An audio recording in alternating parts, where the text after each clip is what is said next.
안녕하세요. 사연 읽어주는 남녀입니다. 오늘도 와주셔서 감사드리며 그럼 오늘의 사연 바로 소개해드리겠습니다. 제가 세상에서 제일 듣기 싫어하는 말은 바로 어디야 라는 말입니다. 정말 어떤 말보다 듣기가 싫어요. 오죽하면 그 어떤 욕보다 저한테는 어디야 라는 말이 훨씬 더 충격이 큽니다. 아이들이 자랄 때도 그래서 한 번도 어디냐고 물어본 적이 없어요. 친구들이 저에게 어디냐라고 물어보면 순간 소름이 끼치고 갑자기 구역질이 나서 걷다가 우뚝 서서 구토를 한 적이 있을 정도입니다. 제가 이렇게 어디냐는 말을 싫어하게 된 건 다 제 남편 때문이에요. 제 남편 의처증이거든요. 그런데 참 사람이 어리석죠. 아이를 낳고 결혼 한 10년 차 정도 됐을 때까지는 그게 의처증인 줄 몰랐습니다. 그저 저한테 유난히 관심이 많고 제가 너무 좋아서 집착하는 남자라고만 생각했죠. 그래서 어리석게도 친구들이나 이웃 사람들 그리고 아이 학교 학부모 모임에 가서 남편 얘기가 나오면 그냥 웃으면서 이렇게 얘기했어요. 아우, 우리 남편은 아직도 내가 그렇게 좋은지 내 뒤만 졸졸 쫓아다녀. 이 나이에 귀찮지. 솔직히 말씀드리면 이렇게 말은 하면서도 한편으로는 좀 우쭐한 것도 있었습니다. 주변에서 다들 대면대면하게 사느라 나갔는지 들어왔는지 먹었는지 굶었는지 살았는지 죽었는지 관심도 없이 산다고 한숨 쉴 때 제 남편은 뭐 먹었냐, 어디 갔다 왔냐, 누구 만났냐 끊임없이 물어보고 관심을 보이곤 했으니까요. 사실 그때는 그게 의처증의 시작이라는 것을 전혀 몰랐습니다. 그런데 아이들이 크고 점점 남편이 회사에서 밀려나면서부터 이게 이상한 방향으로 흐르더군요. 10분에 한 번씩 제가 눈에 안 보이면 어디냐고 묻고 시장만 다녀와도 시장에서 누굴 만났냐, 어떤 사람이랑 얘기를 했냐, 이거랑 이거 사는데 뭘 그렇게 시간이 오래 걸렸냐고 묻는 건 당연하고 자기 몰래 누구 만나고 온 거 아니냐면서 이상한 질문을 하기 시작했습니다. 처음에는 그냥 아유 왜 그래 별소리를 다 해 하면서 밀어냈는데 남편의 집착이 점점 심해질수록 저는 숨이 막히는 것 같았습니다.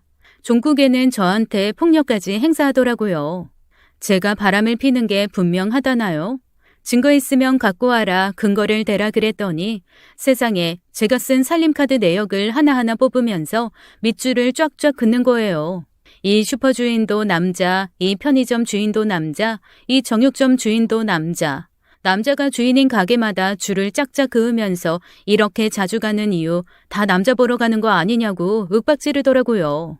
어이가 없었어요. 그래도 아이들이 보는 앞에서는 그런 모습을 보이지 않아서 제가 아이들 앞에선 괜찮은 척을 하면서 살 수 있었는데 저한테 폭력을 쓰기 시작하면서부터는 어쩔 수 없이 아이들도 알게 되었습니다. 당연히 두 아이 다 펄펄 뛰었죠. 약간 가부장적인 면이 없잖아 있던 남편보다는 저와 훨씬 친밀했던 아이들은 제게 이혼하라고 하더라고요. 이제는 더 이상 참고 살지 않아도 되는 세상이에요. 요즘에는 황혼 이혼도 많아. 맞아. 아빠는 누구랑 살면 안 돼. 혼자 살아야 되는 사람이야. 오히려 애들 생각에 망설이는 저와 달리 아이들은 적극적으로 저의 황혼 이혼을 부추겼습니다. 남편은 제가 아이들까지 꼬드겨내서 자기만 따돌린다며 더 흥분해서 펄펄 뛰었고 제가 망설이는 사이 폭력의 강도도 점점 세졌어요. 솔직히 말씀드리면 생명의 위협까지 느껴질 정도였어요.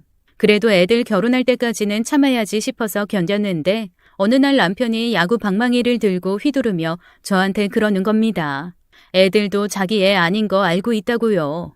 아니 대체 무슨 생각으로 그런 말을 하는 건지 어이가 없었습니다.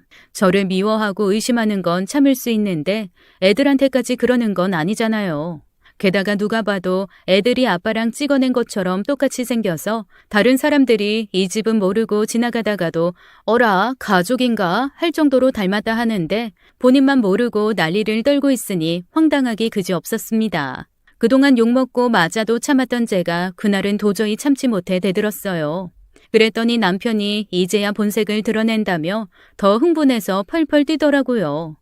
결국 온갖 폭언과 폭력을 견디지 못해 저는 제가 입을 옷과 간단한 짐만 싸들고 그날 도망을 나왔고 그때부터 아이들의 도움을 받아 황혼 이혼이라는 것을 하게 되었습니다. 그게 벌써 3년 전의 일이네요.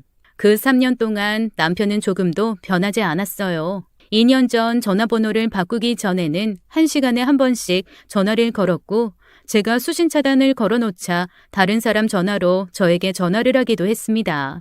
아이들한테도 너희가 엄마를 꼬셔서 아빠와 헤어지게 만들었다며 폭언을 퍼붓기 일쑤였어요. 애들 회사까지 찾아가 난동을 부리는 바람에 큰아이는 회사까지 옮겨야 했습니다. 그때만큼 아이들에게 미안한 적이 없더라고요. 멀쩡히 집 가까운 곳에서 잘 다니던 회사를 따로 방구해야 하는 먼 곳으로 옮겨야 했으니 그걸 보는 제 마음이 어땠겠어요. 결국 남편의 접근 금지를 신청한 후에야 저희 셋은 조금 편해졌습니다. 아이들은 각자 일 때문에 저와 함께 살 수 있는 환경이 아니었어요. 저도 아이들과 함께 살고 싶은 생각은 없었습니다. 둘 다 결혼도 해야 하고 자기 가정을 꾸려야 하는데 제가 짐이 될 순 없잖아요. 그래서 큰애가 독립을 해야 했던 그즈음 살던 집을 정리해서 각각 찢어져서 살기 시작했습니다. 큰애와 작은애는 직장 근처로 각각 자리 잡았고 저는 남편과 최대한 멀리 떨어진 곳으로 몰래 이사를 해서 1년 전부터는 말 그대로 싱글 라이프를 즐기고 있었습니다. 처음에는 너무 편하고 좋더라고요. 어디냐고 묻는 사람도 없고 제가 뭘 하던 참견하는 사람도 없고 누군가의 식사 준비를 하기 위해 힘들게 몸을 움직이지 않아도 돼서 저는 평생 처음으로 마음껏 게을러져 봤어요. 늦잠도 자고 며칠 동안 씻지도 않고 집에 틀어박혀 영화랑 드라마를 보기도 했습니다. 아이들하고는 영상통화도 하고 아이들이 한 달에 한두 번 정도는 보러 오기도 하니까 아주 외롭지는 않았습니다. 처음 몇 달 아무것도 하지 않고 충전하는 시간이 지난 후에는 그동안 하고 싶었던 거를 하나씩 찾아서 다 하면서 살았어요. 배우고 싶었던 재봉도 배우고 한번 해보고 싶었던 그림도 시작했습니다. 그런데 이게 참 이상하죠. 제 일상이 안정되어 갈수록 외로움도 조금씩 찾아오더라고요. 오히려 불안함과 두려움으로 가득 찼을 때는 외로움이 들어올 틈도 없더니 평안을 찾으니 외로움이 슬금슬금 다가오기 시작했습니다. 처음 남편과 이혼을 할 때는 남자의 남자만 들어도 도망가고 싶었는데 이제는 남자건 여자건 상관없이 제 옆에서 함께 시간을 보낼 그런 동반자, 동행자 이런 사람이 있었으면 좋겠다는 생각이 들었어요. 마침 그런 생각을 하고 있는데 어느 날 모르는 번호로 전화가 오더라고요. 아이고 또 남편인가 싶어서 몇 번은 받지 않았는데 제가 받지 않자 번호로 다시 문자가 왔습니다. 아주 오래전 잊혀졌던 기억 속의 이름이 거기 있더라고요. 50여 년 전 한 동네에서 모두 친하게 지냈던 친구들 중 한 명이었습니다. 어떻게 수소문을 하다가 제 아이를 SNS에서 찾았고 그 아이를 통해서 제 번호를 알아냈다고 하더라고요. 친구와는 제가 결혼하고 아이들이 조금 컸을 때 한두 번 만난 적이 있었거든요. 그래서 아마 SNS에서 제 아이를 찾을 수 있었던 것 같아요. 학교 동창회를 할 건데 한번 나오라는 얘기였습니다. 무슨 60이 넘어서 초등학교 동창회까지 가나 싶었는데 곰곰이 생각해보니 어렸을 때 친구만큼 편한 친구도 없고 이렇게 외로운 마당에 가서 친구들과 떠들고 웃고 오면 참 좋겠다 싶더라고요. 그래서 가겠노라 대답을 하고 그때부터 옷이며 액세서리며 이것저것 맞춰보는데 별거 없는 옷과 액세서리를 맞춰보는 것만으로도 어쩜 그렇게 하루가 빨리 가고 신이 나던지요. 역시 사람은 뭔가 목표가 있고 같이 노는 사람들이 있어야 하나 보다라는 생각을 하면서 두근두근 동창회 날만 기다렸습니다. 그렇게 시간이 흘러 동창회 날이 다가왔고 저는 간만에 머리끝부터 발끝까지 멋을 내고 동창회에 참석을 했어요. 세상에 다들 쭈글쭈글 늙었지만 어쩜 그렇게 모여 앉으니 초등학교 5, 6학년 그때 그대로 돌아가는지 젊은 사람들이 보면 노인네들 주책이야 라고 할 만큼 저희는 크게 웃고 떠들었어요. 야, 너 쟤 하고 반말로 툭툭 농담도 던지며 깔깔깔 웃음이 끊이지 않는 시간을 보냈습니다. 그렇게 시간을 보내던 중 한 명, 두 명씩 슬금슬금 일어나더라고요. 조금 결혼을 일찍 한 친구는 손주 밥 차려준다 그러면서 일어났고 저랑 비슷하게 결혼을 한 친구 같은 경우는 아이들 퇴근 시간 맞춰서 들어가 봐야 된다고 일어나더라고요. 그리고 남편이 기다린다, 아내가 기다린다 이러면서 일어나는 바람에 결국 마지막까지 남은 사람은 고작 3명뿐이었습니다. 셋 다 돌아온 싱글들이었던 거죠. 그제야 저희는 속 얘기들을 털어놓기 시작했어요. 저만 혼자 여자고 나머지 둘은 남자였어요. 한 녀석은 동수라는 녀석인데 경찰이고요. 한 녀석은 진구라는 회사원이었습니다. 아니 회사를 다니다 퇴직을 했으니 전직 회사원이 맞겠네요. 저희 셋은 자리를 옮겨 간단하게 차를 한잔하면서 얘기를 나눴어요. 동수가 먼저 그러더라고요. 야, 민중의 지팡이 경찰이라고 하지. 그런데 민중의 지팡이가 되려면 가정이 소홀할 수밖에 없더라. 아내가 많이 외로워했어. 그러다가 병에 얻어서 먼저 간 거지. 사실 요즘 자려고 누우면 옆자리가 너무 허전이여. 옛날에는 며칠 만에 집에 들어가고 그러면 나 너무 피곤하고 얼른 자고 싶어서 씻자마자 누우면 마누라가 옆에 누워서 그렇게 말을 걸었거든. 그때는 귀에서 피가 날 것 같다고 아이 좀 조용히 좀 하자고 퉁박 주고 그랬는데 요즘 같아서는 그 말이라도 녹음해둘 걸. 틀어놓고 자면 잠도 잘 오겠다 싶다. 에휴. 그래도 넌 복이야. 이 말도 참 어떻게 해야 할지도 모르겠지만 적어도 네 마누라가 그리고 보고 싶은 존재기는 하잖아. 난 그런가. 하긴 차라리 안 보고 사는 게 나은 사람들도 있긴 하더라. 여튼 난 옆에 친구라도 있어서 그나마 버텼다. 사별이었구나. 황망했겠네. 그런데 친구 너는 이혼? 사별? 왜 헤어졌어? 묻지 마. 사정이 복잡혀. 친구가 한숨을 푹 쉬면서 시무룩하게 대답을 하더라고요. 옆에서 동수가 슬금슬금 눈치를 보면서 저한테 툭 한마디 던졌습니다. 얘 전처가 얘를 너무 많이 좋아했어. 그게 무슨 소리야? 너무 많이 좋아해서 헤어지기도 하나? 그런 게 있다. 지나치게 많이 좋아했어. 그러자 친구가 버럭 화를 내면서 그러더라고요. 그게 좋아해서 그런 거냐? 병이지 병. 지겨워. 집착이야 집착. 나는 지금도 길 가다가도 깜짝깜짝 놀라면서 뒤를 돌아봐. 혹시 걔 있을까봐. 그때서야 저는 친구의 이혼 이유가 저와 비슷한 게 아닐까라는 생각이 들었습니다. 혹시 의부증? 그러자 친구가 한숨을 푹 쉬면서 앞에 놓여있던 커피를 단숨에 들이키더라고요. 살다 내가 어디 가서 창피해서 말도 못혀. 저는 어쩐지 동지애가 느껴졌어요. 그래서 친구의 손을 툭툭 치면서 얘기했죠. 나도 그래서 이혼했어. 동수와 친구의 눈이 땡그레지더라고요. 동수가 물었습니다. 의처증이라고? 네가 의처증이었다고? 뭐래. 그 사람이 의부증이었다고. 그러니까 친구 얘는 마누라가 얘를 의심하는 의부증이고 너는 남편이 너를 의심하는 의처증이고 각각 의처증, 의부증 때문에 이혼한 의부, 의처 동지인 거네. 예, 말 만들지 마. 그런 걸로 동지하고 싶지 않아. 너 이게 얼마나 힘들고 지긋지긋한 줄 아니? 나는 아직도 어디야라고 묻는 말만 들으면 길 가다가 다리가 후들거리고 구역질이 나. 그러자 친구가 반쯤 펄쩍 뛰면서 호응을 했습니다. 그치.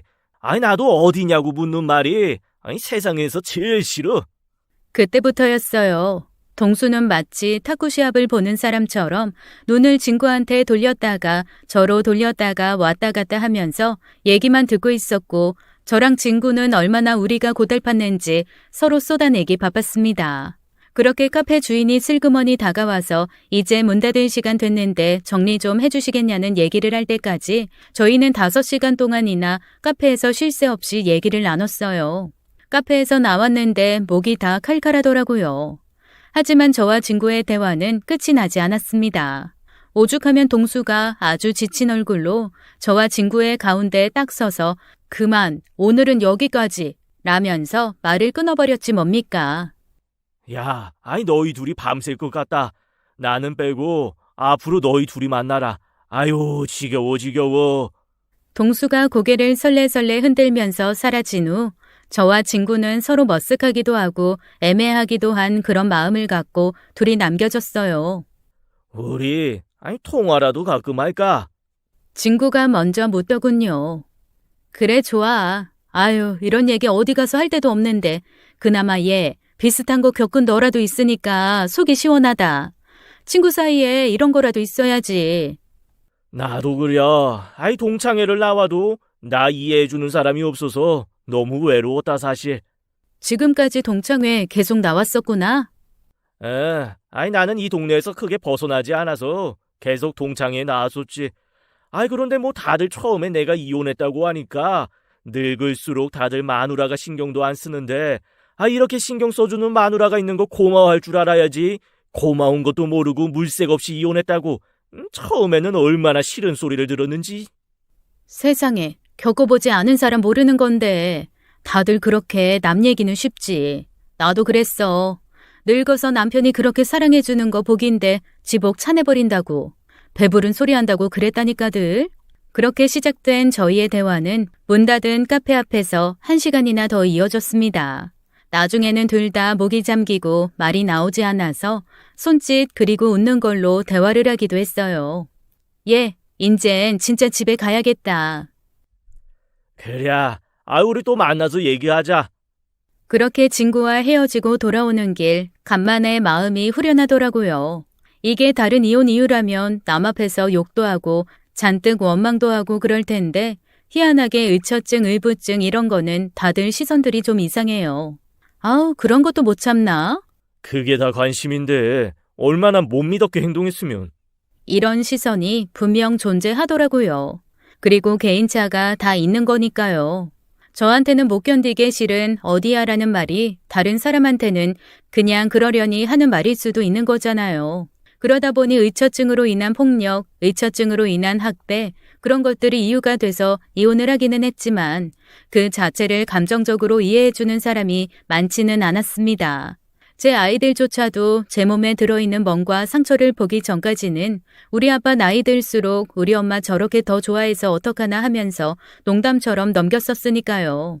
그런데 그런 상황을 다 알고 공감해주고 그게 얼마나 관심을 표방한 폭력인지를 이해해주는 상대를 만나니까 정말 수십 년간 쌓여있던 억울함이 풀리는 것만 같았습니다. 그렇게 동창회에서 돌아온 날 저는 진짜 수십 년 만에 너무도 꿀잠을 깊이 잘 잤어요. 아침에 일어났는데 꿈도 안 꾸고 몸 아픈 데도 없이 그렇게 상쾌할 수가 없더라고요. 저도 모르게 아침에 일어나면서 아우 잘 잤다 너무 행복하다라는 말이 절로 나올 정도였다니까요. 그렇게 느지막이 일어나서 차를 한 잔 내려 마시고 있는데 문자가 하나 오더라고요. 친구였습니다. 어제 잘 들어갔어? 응, 잘 들어왔지. 그러자 곧장 친구에게 전화가 오더라고요. 잠깐 통화돼.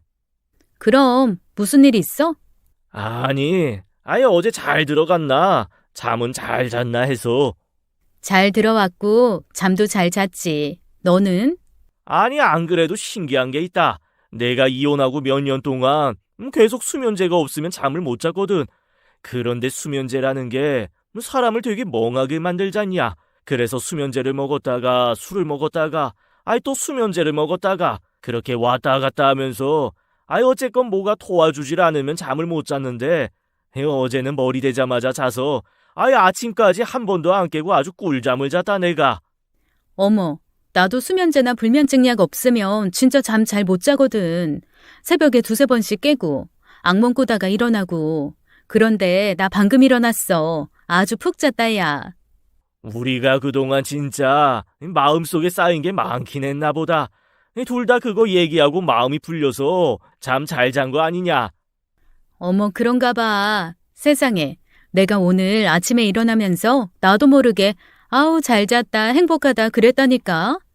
나도 그랬어. 나도 아유 잘 잤다. 이 기분 좋아. 이러고 일어났어. 세상에, 저희 둘 다 수면제 없이 잠잔 것도 정말 오랜만이고 일어나면서 행복하다 기쁘다 이런 말을 하면서 일어나다는 공통점이 또 생긴 거예요. 그때부터 전화 수다는 끊이지가 않았습니다. 한참 얘기를 하고 있는데 친구가 그러더라고요. 야, 떠들다 보니까 벌써 점심시간 훌쩍 지났다. 지금 1시야. 세상에, 통화를 한 지 3시간이 넘었던 겁니다. 그동안 배고픈 것도 모르고 수화기를 붙든 채 떠들어댔던 거죠. 어머, 시간이 벌써 이렇게 됐어? 왜 이렇게 시간이 빨리 가? 마음 맞는 사람끼리 대화를 하면 이렇게 시간이 빨리 가네. 저기 내가 근처로 갈까? 차로 한 30분이면 갈 텐데 같이 점심 먹을래? 순간 멈춰있던 심장 한 구석이 두근하며 뛰었습니다. 그저 편한 상대라서 말하는 게 좋은 줄 알았는데 몽글몽글 잊혀졌던 감정이 슬그머니 올라오는 것 같더라고요. 저도 모르게 살짝 설레는 목소리로 대답했죠. 그럴래? 그러자 친구도 약간 들뜬 목소리로 그러겠노라 대답을 하고 전화를 끊더라고요. 세상에 어쩜 옷장에 그렇게 입을 만한 옷이 하나도 없는지 당장 이번 주말에 옷부터 몇 벌 사야겠다는 생각이 들었습니다. 남편과 사는 동안은 사실 옷도 별로 관심이 없었거든요. 예쁜 옷만 입었다 하면 어디 가서 누구 만나냐, 왜 그런 옷을 샀냐, 어떤 놈이 그런 옷을 좋아하길래 그런 옷을 입냐라고 저를 달달 볶아서 저는 늘어진 추리닝 까만색 셔츠와 까만 바지, 그게 제 옷의 전부였습니다. 그런데 고운 스카프도 하나 사고 싶고 예쁜 재킷과 치마도 사고 싶더라고요. 그나마 있는 것 중에 가장 밝고 꽃무늬가 화사한 그런 옷을 하나 집어들고 친구를 기다렸습니다. 전화가 울리더라고요. 친구인 줄 알았는데 동수였어요. 여보세요? 살아있네. 그럼 살아있지. 죽은 줄 알았냐? 아니 하도 어제 떠들어대서 쓰러져 누워있을 줄 알았지. 이 친구 이놈은 전화도 안 받고 하길래. 친구가 전화를 안 받아? 아침부터 조금 아까까지 몇 번을 했는데 계속 통화 중이다가 지금은 또 계속 안 받네. 그런데 이상하죠. 어쩐지 동수한테 제가 친구랑 계속 통화를 한 상대이고 지금 같이 만나기로 했다는 말이 안 나오는 거예요. 그래서 모른 척 계속 통화를 했습니다. 야, 너희 연애해? 뭘 그렇게 자꾸 통화를 하려고 그래? 왜, 무슨 일 있어? 제가 농담처럼 애둘러 물어봤더니 동수가 순간 머뭇거리면서 그러더라고요.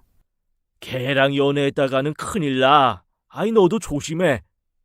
뭐야, 농담한 걸 왜 이렇게 진지하게 받아? 너 진짜 무슨 일 있어? 아니야. 그나저나 너 점심은 먹었냐? 나 한 30분이면 갈 수 있는데 안 먹었으면 같이 먹고 할 얘기도 좀 있고. 뭔가 느낌이 묘하더라고요. 혹시 동수도 나한테 관심이 있나? 그래서 같이 밥 먹으면서 그 얘기를 하려고 하나 하는 생각에 순간 당황이 먼저 올라왔습니다. 두 친구 사이에 제가 끼면 안 되지 않나 하는 김칫국도 마시게 되더라고요. 먹었지 이미. 시간이 몇 시인데. 할 말은 그냥 전화로 해. 뭔데 그래? 이건 전화로 할 얘기는 아니고 어쨌건 나중에 시간 한번 내줘. 만나서 얘기하자. 그렇게 동수는 애매하게 대답을 하고 민기적거리며 전화를 끊었습니다. 가슴이 콩닥콩닥 하더라고요. 이 얘기를 친구한테 해야 하나 말아야 하나 고민을 하고 있는데 친구가 집 근처에 왔다고 연락이 와서 얼른 내려갔습니다. 저녁에 다른 아이들 사이에서 봤던 것보다 훨씬 괜찮은 모습이더라고요. 제 눈엔 어느새 콩깍지가 씌었는지 희끗희끗한 머리도 매력 있었고 적당히 살집이 오른 몸도 든든해 보였습니다. 그래, 김칫국 마신 것일 수도 있는데 친구하고 동수 사이 이간질할 것도 아니고 굳이 뭘 말하겠어. 나중에 좀 더 얘랑 관계가 진전되면 그때 동수한테 말해야겠다. 그렇게 저는 친구에게 동수 전화 왔었다는 얘기는 하지 않고 함께 맛있는 점심을 먹고 또 근처 찻집에서 한참 얘기를 나눴어요. 둘 다 공통사가 있고 거기에 대해 느꼈던 감정이 있다 보니 얘기가 아주 잘 통하더라고요. 얼마 만에 이런 느낌을 받는지 몰랐습니다. 저랑 똑같은 생각을 했는지 친구가 저한테 그러더라고요. 사실 이혼하고 나는 정말 오만정이 다 떨어졌었거든. 여자라면 아주 지긋지긋했고. 그래, 그럴 수 있지. 나도 남자라면 지긋지긋하다고 생각했으니까. 내가 오죽하면 내가 지금 강아지 한 마리를 키우는데 강아지도 암컷은 싫어서 더 난리스럽고 활동량이 많아도 수컷을 데리고 왔다니까.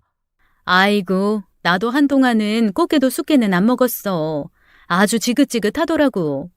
그래 나야 이해하지. 그런데 친구가 살짝 말끝을 흐렸습니다. 그런데 뭐? 연애를 하자는 게 아니고 그냥 너랑 이렇게 만나서 얘기하는 게 좋네. 생각보다. 너랑 나랑 서로를 남자 여자로 안 봐서 그럴 수도 있어. 그런가? 그래. 이 나이에 우리가 불꽃 같은 연애 감정을 일으킬 것도 아니고 진짜 같이 늙어가는 동지처지. 진짜 친구지 뭐. 그렇겠지. 친구가 잠시 숨을 고르다가 이렇게 말하더라고요. 그렇게 친구로 지내다가 서로 조금 더 좋아지면 친구보다 조금 더 좋은 관계로도 가고 이제 우리 나이에 뭐 정해놓을 게 있겠냐. 다 흘러가는 대로 하는 거지. 맞아. 요즘 젊은 애들처럼 오늘부터 썸을 타니 사귀니 이런 말하고 그런 거 우리는 사실 안 맞잖아. 나는 그냥 지금이 좋아. 이렇게 자연스럽게 만나고 스며들고 그렇게 지내자고. 나도 얘 너 만나서 너무 편하고 좋다. 사실 좀 마음이 애매했어요. 살짝 연애의 시작인가 싶었는데 먼저 선을 긋는 것 같은 느낌이라 제가 오히려 더 쿨하게 친구로 지내자고 해버렸죠. 그래. 여튼 일단은 좀 덜 외로워진 것 같다. 그리고 뭐 좋은 거 보러 갈 사람이 생겼다는 생각도 들고. 어머, 맞아. 내가 얼마 전까지만 해도 제일 서러웠던 것 중에 하나가 그거거든. 바다 보러 가고 싶어도 같이 갈 사람이 없어서 혼자 가야 되는 거. 그거 하나 좀 아쉽다는 생각을 다 했다, 내가. 그러자 친구가 살짝 망설이다 저를 보고 물었습니다. 바다 보러 갈까? 갑자기? 뭐 갑자기야. 너랑 나랑 뭐 어디 매여 있는 데가 있냐? 회사를 나가야 되냐? 뭐 휴가를 내야 되냐? 이 자식한테 허락을 받아야 돼. 부모한테 허락을 받아야 돼. 가고 싶으면 가는 거지. 가만히 있어봐라. 지금 딱 점심 먹었으니까 2시간 반, 3시간이면 부산 가겠는데. 부산을 가자고? 바다 하면 부산이지. 거기서 회나 먹고 올라오자. 어머, 나 아무 준비도 안 하고 나왔는데. 준비할 게 뭐 있어? 차 내가 가져왔고, 너 저기 집 잠그고 나왔을 거 아니여. 문 열어놓고 나왔어? 아니, 그건 아니지만 그래도. 가. 그냥 가자. 아니, 그래도 겉에 입을 옷이라도 하나 챙겨야지. 부산에 백화점도 있고 옷가게가 수천 개는 될 텐데 가서 추우면 하나 사 입어. 내가 사줄게. 그냥 말 통하는 좋은 친구로 지내자고 제가 먼저 얘기했지만 친구의 그런 모습에 얘 남자네라는 생각이 들면서 가슴이 순간 두근두근 했습니다. 한마디로 야, 타. 필요한 건 내가 산다. 너는 나만 따라와. 이런 방식인 거잖아요. 저도 모르게 얼굴이 발그레하게 달아오르면서 가슴이 콩닥콩닥 하더라고요. 그래, 가자. 자유다. 괜시리 신나서 제가 엉덩이를 실룩이는 춤을 한번 추며 차에 올랐습니다. 친구가 그 모습을 보고 파한대소를 하면서 얼마나 좋으면 춤까지 추냐며 자기가 오늘 운전도 하고 회도 사주겠다고 하더라고요. 그리고 바로 부산으로 달렸습니다. 그 드라이브가 제가 태어나서 한 드라이브 중에 가장 속이 시원한 드라이브였어요. 평일 낮이어서 길은 뻥뻥 뚫려 있고 얌전하게 운전하는 친구 옆에서 시시각각 변하는 풍경을 보고 있는데 마음에 안정이 오더라고요. 그렇게 도착한 부산은 참 맑고 예뻤습니다. 천천히 친구와 바다도 걷고 모래사장 끝에 앉아서 멍하게 파도가 오르락 내리락 하는 것도 바라봤어요. 모래에 발도 넣어보았습니다. 고운 모래는 아니었지만 발가락 사이사이로 스미는 바닷물과 모래가 정말 기분 좋더라고요. 제가 그렇게 발을 담그고 놀고 있는데 어디론가 사라졌던 친구가 손에 수건을 하나 사들고 나타난 거예요. 그리고는 한 손에는 큰 페트병을 하나 들고 있더라고요. 제 발 닦으라고 물하고 수건을 편의점에서 사온 거였죠. 아니, 너는 무슨 남자가 이렇게 섬세하니? 아이고, 성격이야, 성격. 내가 원래 회사에서 했던 일이 뭐 정밀기계 이런 거 감수하고 그랬거든. 그래서 좀 꼼꼼하고 세심하고 그런 면이 없잖아 있는데. 그래서 내 이혼한 엑스와이프가 날 그렇게 의심했었어. 바람도 그렇게 꼼꼼하게 필 거라면서. 아유, 별일이 다 있다. 진짜 웃으면 웃는다고 지랄, 찡그리면 찡그린다고 지랄, 챙겨주면 챙겨줘서 지랄, 모른 척하면 무심하다고 지랄. 하여간 왜들 그러는지 몰라. 아유, 지긋지긋해. 제 말에 친구가 피식 웃으면서 제 발에 물을 살살 부어주더라고요. 그 손을 보고 있자니 마치 10대로 돌아간 듯 두근두근 설렜습니다. 아직도 나한테 이런 감정이 있나 싶더라고요. 그렇게 물로 발을 잘 씻고 수건으로 깨끗하게 닦고 나니 어찌나 상쾌한지요. 제가 발 닦은 수건을 친구가 다시 꼼꼼하게 개서 차에 갖다 놓고 저한테 물었습니다. 아이, 그래도 부산까지 왔는데 회는 먹어야지. 회는 내가 살게. 아이고, 오늘은 내가 풀코스로 모십니다. 가자. 내가 예전에 일할 때 몇 번 왔던 집인데 이 회 괜찮아. 신선하고 바가지도 없고. 아이, 거기 가서 먹자. 그렇게 저랑 친구는 바닷가가 잘 보이는 횟집에 앉아서 함께 회를 먹었습니다. 저는 술을 한두 잔 했는데 친구가 차를 갖고 와서 술을 못 마시고 있더라고요. 곰곰 고민을 하다가 제가 그랬죠. 야, 그냥 마셔. 아이고야, 여기서 집까지 대리 운전하면 수십만 원은 깨져. 그 돈은 너무 아깝지. 술 깨고 가면 돼. 술이 뭐 그렇게 금방 깨냐? 예, 이 근처에 숙소가 한두 군데니? 방 따로 잡아서 자고 내일 아침에 일출까지 보고서 올라가면 되잖아. 아까 네가 그랬잖아. 우리가 허락받아야 될 자식이 있냐, 부모가 있냐. 그냥 땡기는 대로 해. 이 좋은 바다 와서 맛있는 회를 앞에다 두고 네가 술 한잔 못하는 거 얼마나 아쉬운 일이니? 마셔. 아이, 그럼 그럴까? 안 그래도 제가 마시는 술잔을 잔뜩 부러운 눈으로 바라보던 친구가 제가 그냥 자고 가자는 말을 하니까 기다렸다는 듯이 술을 주문했습니다. 그러면 그 전에 잠시만. 술을 시킨 친구가 갑자기 벌떡 일어나서 밖으로 나가더라고요. 그리고 한참 뒤에 손에 뭔가를 들고 왔습니다. 쇼핑 봉투였어요. 뭐냐고 물어보니까 머뭇거리면서 그러더라고요. 아까 제발 닦을 수건이랑 물을 사러 갔는데 편의점 옆에 있는 옷가게에 걸려있던 원피스가 너무 예뻐서 하나 샀다는 거예요. 집에서 입는 홈웨어 같은 원피스인데 나중에 저 집에 내려주면서 전해주려고 했다네요. 내가 이혼하고 너무 힘들어서 상담을 몇 번 갔었거든. 그런데 그 상담사가 그러는 거야. 힘들다고 집구석에서 추레하게 처박혀 있으면 그 분위기에 내가 점점 물들어서 더 힘들어진다고. 그때 제일 먼저 시도할 수 있는 게 창문 열고 환기하는 거, 햇빛 받는 거, 그리고 좀 더 화사하게 집에서 입고 있는 거래. 너야 뭐 우울이나 그런 건 없을 것 같지만 그래도 집에서 화사하면 좋잖냐. 그러면서 여기서 자고 갈 거면 갈아입을 옷도 변변찮을 테니 이거라도 입고 있으라며 무심한 척 살짝 민망해하면서 내밀더라고요. 쇼핑백을 열어봤더니 마치 꽃다발 하나가 소복히 들어간 듯 곱고 화사한 무늬가 먼저 눈에 확 들어왔습니다. 기분이 확 좋아지면서 술이 막 들어가더라고요.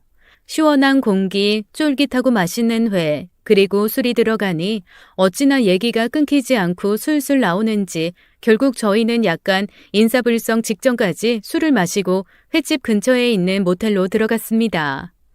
저희 방 2개 주세요. 2개? 아니 왜 둘이 와서 방이 2개일까? 아이고, 우리 친구거든. 각자 자야 돼. 각자. 약간 혀꼬인 소리로 방을 2개 달라고 하니 처음에는 의아해하던 모텔 주인이 피식 웃으면서 열쇠를 2개 주더라고요. 나란히 있는 방이었어요. 그렇게 각자의 방으로 들어갔죠. 내일 아침에 먼저 일어나는 사람이 다른 사람을 깨우기로 하고 샤워를 시작했습니다. 저는 사실 술이 좀 센 편이에요. 남들보다 좀 빨리 깬다고나 할까요? 다른 사람이 소주 2병 마시고 6시간 정도 있어야 깬다면 저는 소주 2병을 마시고 2시간 반에서 3시간이면 정신이 멀쩡해집니다. 그런데 샤워를 하고 나면 더 빨리 깨요. 저희 친정아버지가 알코올 분해를 잘하시는 분이었는데 제가 아마 그걸 닮은 듯 했습니다.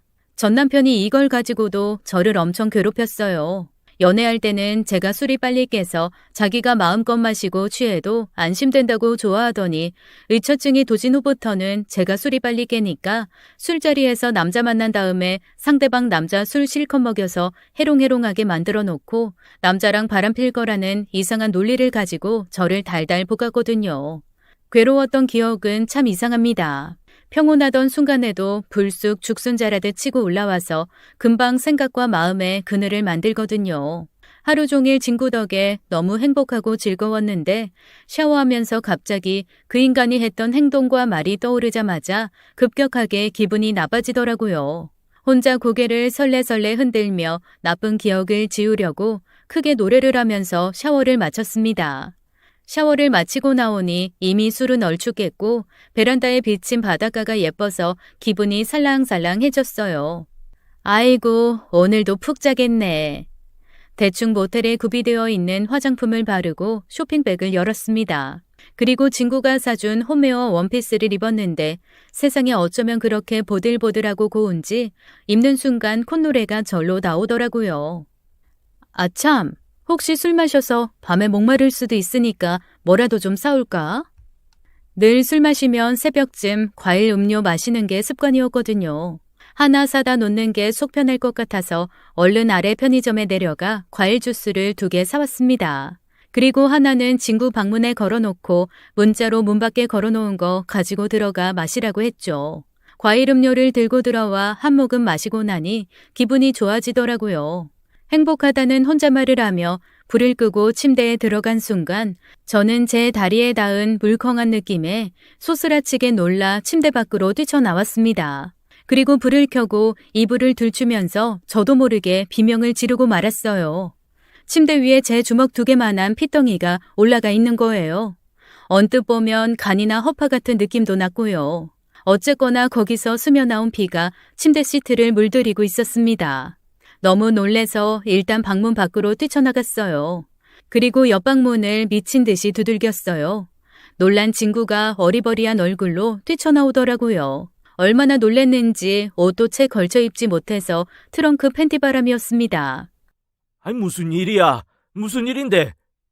이 모텔 이상해. 내 침대에 이상한 게 있어. 어떡하지? 친구가 제 방으로 들어왔어요. 그리고 제 침대를 보고 너무 놀라서 친구도 비명을 지르더라고요. 아이고, 이게 뭐여? 어떡하지? 여기 주인한테 얘기해야 되나? 아니, 청소를 안 한 건가? 그런데 순간 침대에 다가가서 가만히 그걸 들여다본 친구의 눈빛이 공포에 질렸습니다. 야, 이 방 빨리 빠져나가. 빨리 나가야 돼. 친구의 눈빛은 공포에 질려 있었어요. 저는 그 말을 듣고 혼자 당황하면서도 일단 지갑이랑 폰만 손에 쥐고 물었습니다. 무슨 소리야? 왜 그러는데? 여기서 얼른 나가. 친구가 저에게 나가라고 버럭 소리를 지르는 순간이었어요. 화장실 옆에 있던 붙박이장 문이 열리면서 양손에 피를 잔뜩 묻힌 여자 하나가 뛰쳐나오더라고요. 내가 너 이럴 줄 알았어. 세상에 태어나서 그렇게 기괴한 모습은 처음 봤습니다. 허리까지 오는 긴 머리는 풀어헤친 채였고 약간 베이지색이 도는 원피스를 입고 있었는데 거기에 피가 묻어서 너무너무 무서운 모습이었어요. 거기다 눈빛도 형형하니 저는 전설 속에 나온 소나 돼지의 간을 뽑아먹은 야차를 보는 줄 알았습니다. 감히 이런 식으로 바람을 펴? 여자가 저한테 다가오면서 희번덕거리는 눈을 하더라고요.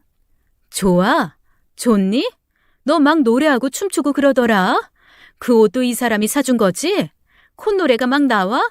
남의 남자랑 이런 데 와놓고 그렇게 좋아? 어? 친구가 저를 뒤로 빼면서 그 여자 앞을 막아섰어요. 대체 너 왜 이래? 여긴 어떻게 알고 온 거야? 상황 판단이 안 되더라고요. 이게 무슨 소리야? 너 이 여자 알아? 당연히 알지. 내가 이 사람 아내니까. 머릿속이 복잡해지기 시작했습니다. 친구는 분명 4년 전에 이혼을 했다고 했고 아내가 의부증이 너무 심했다고 그래서 힘들었단 얘기를 했었어요. 그런데 갑자기 제가 묵는 숙소의 장롱에서 있는 대로 피를 칠갑한 채 뛰어나와 자기가 아내라고 하니 제가 놀라지 않을 수가 있나요? 이게 무슨 소리야? 아내라니, 너 이혼 안 했어? 그러자 친구가 절규하듯 소리를 지르더라고요. 했지. 당연히 했지. 그런데 이혼을 하면 뭐하냐? 내가 가는 데마다 이렇게 쫓아와서 사다를 내는데. 나는 이혼한 적 없어. 너희 이 불륜하는 이 나쁜 년놈들, 내가 아주 오늘 끝장을 낼 거야. 너 진짜 왜 이러냐? 내가 불륜이면 이렇게 방을 따로 썼겠냐? 이런 게 다 작전이겠지. 밤에 어떤 침대로 들어갈지 내가 어떻게 알아? 가만 안 둬. 가만 안 둔다고. 그녀가 등 뒤에서 무언가를 꺼내들었습니다. 번쩍거리는 게 손에 들린 걸 본 순간 저는 뒤도 돌아보지 않고 뛰어나왔어요. 등 뒤에서 무언가 철컹철컹 부딪히는 소리와 친구가 대체 왜 이러냐고 소리를 지르는 게 들렸지만 일일이 신경 쓸 겨를이 없었습니다. 시끄러운 소리에 옆방 사람들이 나와 비명 지르는 것도 들리고 허둥지둥 모텔 주인이 뛰어 올라오는 것도 봤지만 저는 뒤도 돌아보지 않고 뛰어나왔어요. 모텔 밖으로 나와 5분 정도 내달렸나 나름 간판의 조명이 번쩍거리는 거리가 나오자 그제야 한숨을 돌렸습니다. 그래도 다행인 건 옷이라도 멀쩡한 걸 입고 있었고 신발도 일단은 꽤 신고 나왔다는 거였죠. 일단 경찰에 전화를 했더니 안 그래도 신고 들어와서 가고 있다고 하더라고요. 전화를 끊고 친구가 무사하기만을 전전긍긍하며 바라고 있는데 머리가 너무 복잡해서 뭐부터 해야 할지를 모르겠더라고요.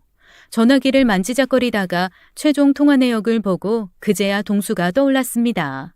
그래도 전직 경찰인데 뭔가 도움을 줄 수 있을 거라는 한 줄기 믿음이 있었거든요.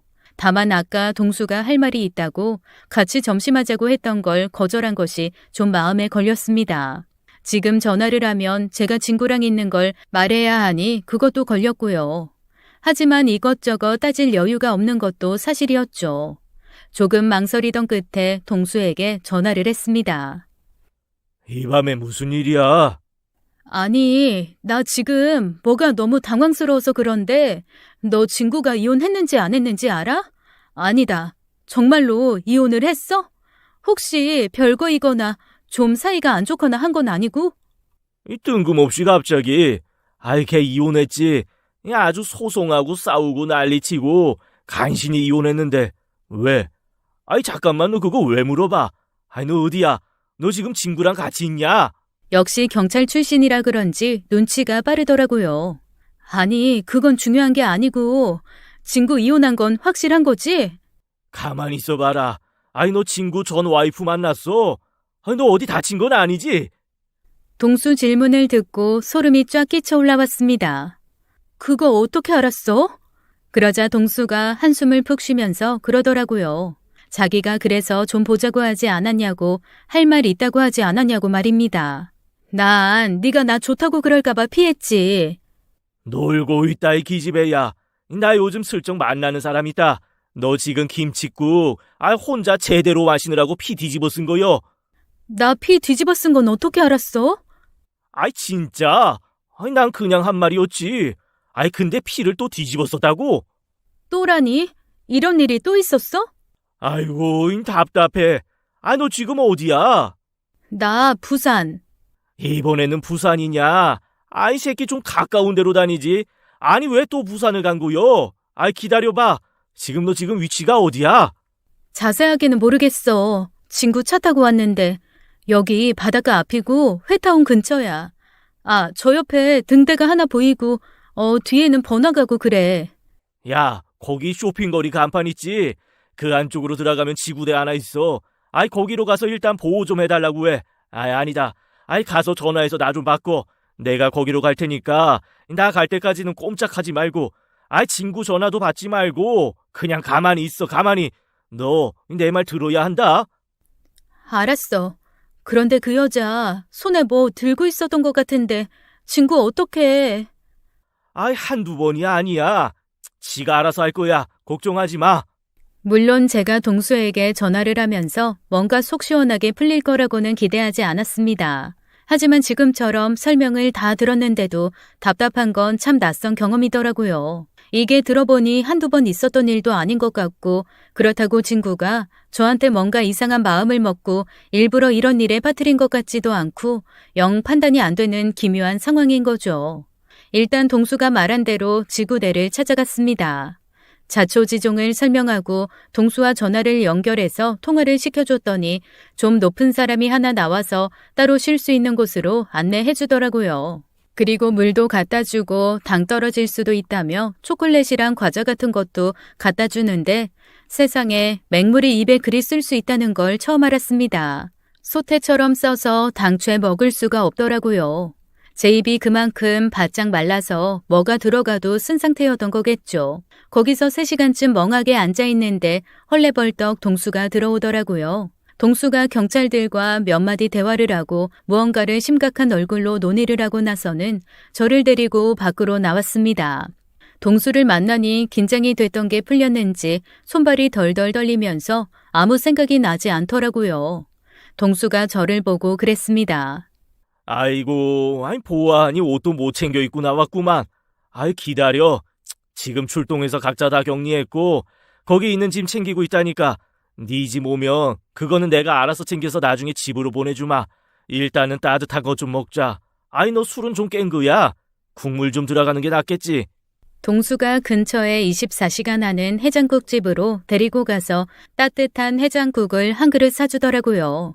물조차 쓰길래 입맛도 없을 줄 알았는데 짭짤하고 따뜻한 국물이 들어가니 그때부터 미친 듯이 허기가 몰려왔습니다. 쥐도 새도 모르게 한 그릇을 뚝딱 비우고 나니 그제야 눈에 힘이 들어가서 동수를 바라볼 수 있었어요. 반쯤 먹은 그릇을 옆으로 치우고 가만히 절 보고 있던 동수가 그러더라고요. 한두 번이 아니야. 친구 이게 같이 살 때도 흉기 들고 달려드는 바람에 몇 번 크게 다칠 뻔했어. 그래서 이혼하고는 한동안 접근 금지 명령도 받았었고, 그런데 잠잠하다가도 친구가 누군가를 만나는 것만 같으면 어떻게 알고 그렇게 쫓아와서 험한 짓을 한다? 고소도 몇 개 걸려있고, 친구가 이혼하고 사귀었던 여자친구는 얼굴에 큰 흉터 생겨서 지금 친구가 치료비도 대주고 있어. 헤어진 마당에 얼굴 치료비나 대주고, 그놈 팔자도 구리지. 그런데 이 자식은 이런 상황에서 너랑 부산을 왜 와? 아이고, 그놈도 진짜 한심한 놈이다. 그래서 저는 동수에게 둘이 별관계 아니다라고 말하면서 자초지종을 설명했습니다. 방도 2개를 빌렸는데 제 침대에서 뭔가 이상한 덩어리가 나왔고 그 여자가 붙박이장 문을 열고 나왔다는 것까지 말입니다. 그러자 동수가 그러더라고요. 그 피덩이 소선지일 거다. 그 여자 정육점 했거든. 그냥 간단히 설명을 하면 결혼하고 살림만 했었는데 친정 부모님이 하시던 정육점을 물려받았나 봐. 고기도 좋고 꽤 단골이 많아서 어느새 자기 남편이 버는 것보다 더 번 거지. 그때부터 그렇게 잡기 시작했나 봐. 어디서 무슨 얘기를 들었는지 남자가 여자보다 벌이가 적으면 딴 생각을 한다는 둥. 집에서 그냥 살림을 하라는 둥. 그런데 친구 나름 잘 나갔거든. 회사에서 인정도 받고. 그래, 무슨 정밀검사 이런 거 했다고 하던데. 그게 기계로도 파악 못하는 아주 세밀한 분량을 골라내는 거라 친구가 있고 없고 차이에 분량률이 확 달라졌단 말이요. 당연히 회사에서 놔주고 싶겠냐. 그리고 일이 많이 들어오면 웃돈 주고라도 더 일을 해달라고 하지. 그런데 이놈의 마누라가 친구가 야근한다 잔업한다 하면 고기 썰던 걸 그대로 들고 회사로 쳐들어와서 어떤 연이랑 만나고 있냐고 소리 지르고 깽판을 쳐대니 한두 번 넘겨줬던 회사 대표가 권고사직 요구했다 하더라고. 아이고. 그래서 이혼을 한 건데 그러고 나니 더 팔팔 뛰는 거라. 자기 남자가 안 될 거면 뭐 누구의 남자도 못 되게 할 거라나? 야, 너도 이쯤에서 끝난 거 다행으로 생각하고 그냥 쟤 만나지 마. 가끔 뭐 저기 심심하면 그냥 나나 불러서 산책이나 하고 근교 여행이나 다니고 그려. 너 여자친구 있다며. 싫어하지 그 여자가. 아이고, 우린 친구요. 오히려 너 소개해주면 좋아할걸. 안 그래도 같이 찜질방 다닐 친구 없다고 슬퍼하더만. 같이 다녀 찜질방. 친구 쟤는 전처가 살아있는 한은 위험한 애요. 다시 만나지 마. 동수의 말을 듣는데 살짝 두근거리며 뛰었던 제 마음이 다시 돌처럼 굳어지는 게 느껴졌어요. 아까 선지가 닿았던 다리의 섬뜩한 느낌이 여전히 생생했거든요. 제가 의처증으로 고생을 하면서 기껏 이혼을 했는데 의부증에 미쳐 날뛰는 미치광이의 표적이 될 수는 없는 거잖아요. 살짝 설렜던 마음 하나만으로 위험을 감수할 만큼 친구를 좋아하는 것도 아니었고요. 동수 얘기를 듣고 저는 그 자리에서 친구의 전화번호를 수신 차단 걸었습니다. 가자. 집에 데려다 줄게. 그런데 친구는 괜찮대? 많이 안 다쳤대? 걔도 한두 번이 아니라 그냥 어디 몇 군데 꼬매는 건 그러려니 할 거다. 어휴, 어떻게 그런 여자랑 결혼을 해서. 정신병원 가야 하는 거 아니야? 그러게. 그런데 야, 그러는 너는 네 전 남편이 그런 줄 알고 결혼했냐? 하긴 누가 누구한테 뭐라고 하겠니? 똥 묻은 게 겨 묻은 게 시합이지. 저는 동수의 말에 헛헛하게 웃을 수밖에 없었습니다. 뜨끈하게 해장국도 먹고 동수가 차에 히터도 빵빵하게 틀어주고 담요까지 덮어줬는데도 끊임없이 오한이 밀려오더라고요. 집에 들어와서 옷도 못 갈아입고 그대로 쓰러져서 잠들었는데 정말 이틀을 꼬박 고열에 시달리며 침대에 누워 앓았습니다. 하루 한 번 동수가 죽을 사다 날라줘서 그거 간신히 먹고 침대에서 거의 나오지 않은 채 알아눕고 일어나니 지난 며칠간의 일이 아득하게 꿈처럼 가물거렸어요. 꺼놨던 전화기를 켜니까 세상의 부재중 통화에 문자가 엄청 와 있더라고요. 일단 아이들에게 먼저 연락을 했습니다. 안 그래도 막 경찰에 신고하려고 했었다면서 엄마가 하루 정도는 전화를 안 볼 수 있는데 이렇게 이틀 넘게 연락이 안 되는 건 처음이라 너무 걱정했다는 애들한테 저는 어이없는 일을 당했다고 말했습니다. 그리고 자초지종을 말해줬더니 큰애가 당분간은 자기 집에 와 있으라고 하더라고요. 굳이 그럴 거 없다고 거절하고 집에 앉아 있는데 왜 이렇게 모든 게 무서운지 간신히 이틀 만에 씻고 옷 갈아입고 앉아 있는데 동수에게 전화가 오더라고요. 이제 정신 좀 차렸어? 네 덕에 좀 차렸어. 저기 친구가 미안하다고 전해달래. 자기 연락 안 받는 거 이해한다고. 이 친구 당분간 외국 나갈 거라고 하더라. 다 늙어서 어딜 나가? 걔 여동생이 필리핀에 살고 있거든. 거기 가서 좀 쉴 모양이야. 안 그래도 지 오빠 이혼하고 나서 한번 오라고 했는데 안 가고 민기적거렸다고. 이참에 가서 몇 년 그냥 숨어있더랬다가 올 거라고 하더라고. 오늘 아침에 부동산에 집 내놨대. 걔도 고생이다. 나중에 필리핀이나 한번 같이 가자. 아우 싫어. 거기까지 또 쫓아올지 누가 알아? 나 안 가. 너 나가. 제 말에 동수가 너털 웃음을 터뜨리더라고요. 그러면서 자기도 그 생각 안 한 거 아니라며 그냥 친구 나가기 전에 다 같이 밥이나 먹자고 하길래 그건 한번 생각해 보겠다고 했습니다. 이혼하고 처음으로 살짝 설레었는데 제가 그런 사람들을 끌어모으는 성향이 있나 봐요. 노년 로맨스 쉽지 않네요, 진짜. 지금까지 사연 읽어주는 남녀였습니다. 끝까지 시청해주신 여러분 감사드리며 저희는 다음 사연으로 돌아올게요. 감사합니다.